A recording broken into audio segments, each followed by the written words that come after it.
ഇനി നമുക്ക് ഡീറ്റെയിൽ ആയിട്ടുള്ള കാര്യങ്ങൾ നോക്കാം. നമ്മളിപ്പോൾ ചെയ്തത് ഏറ്റവും സിമ്പിളായിട്ടുള്ള ഒരു എക്സാമ്പിളാണ്. ഇനി നമുക്ക് കുറച്ചുകൂടി കണ്ടൻറ്റ് ഇതിലെങ്ങനെ കൊടുക്കാമെന്ന് നോക്കാം. വീണ്ടും അതിൻ്റെ എക്സ്റ്റൻഷൻ മാറ്റി txt എന്ന് വെക്കുക.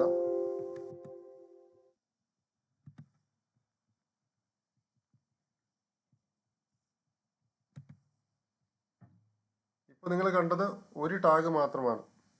പക്ഷേ ഒരു HTML ഫയലിൽ ഇനിയും കണ്ടൻറ്റുകളുണ്ട്. ഒരു സ്റ്റാൻഡേർഡ് HTML ഫയലിൽ നമുക്കതിൻ്റെ ഡോക് ടൈപ്പ് എന്ന് പറഞ്ഞ ഒരു കണ്ടന്റ് ഉണ്ട്.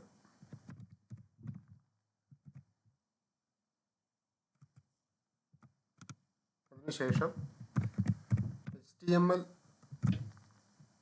എന്ന ടാഗ് ഓപ്പൺ ചെയ്യുക. ആ HTML ടാഗിൻ്റെ ഉള്ളിലാണ് എല്ലാം നമ്മൾ ഇൻക്ലൂഡ് ചെയ്യുന്നത്. HTML ടാഗ് കഴിഞ്ഞ് നമുക്ക് ഹെഡ് എന്നൊരു ടാഗുണ്ട്.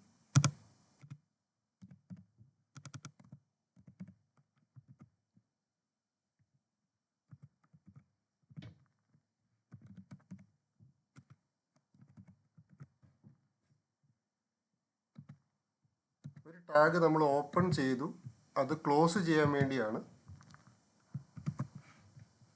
ഈ // ഉപയോഗിക്കുന്നത്. ഹെഡ് കഴിഞ്ഞതിന് ശേഷം വരുന്ന ടാഗാണ് ബോഡി ടാഗ്. ഈ ടാഗിനുള്ളിലുള്ള കണ്ടൻറ്റുകളാണ് നമ്മളൊരു സൈറ്റ് എടുക്കുമ്പോൾ വരുന്നത്.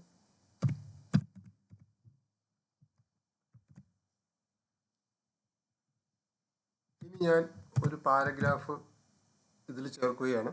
അതിന് p എന്ന ടാഗ് ഉപയോഗിക്കാം.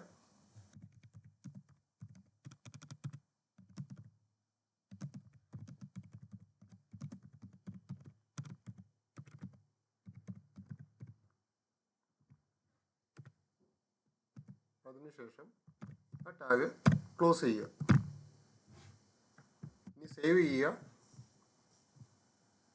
വീണ്ടും അതിൻ്റെ എക്സ്റ്റൻഷൻ മാറ്റുക, യെസ് കൊടുക്കുക, റൺ ചെയ്യുക.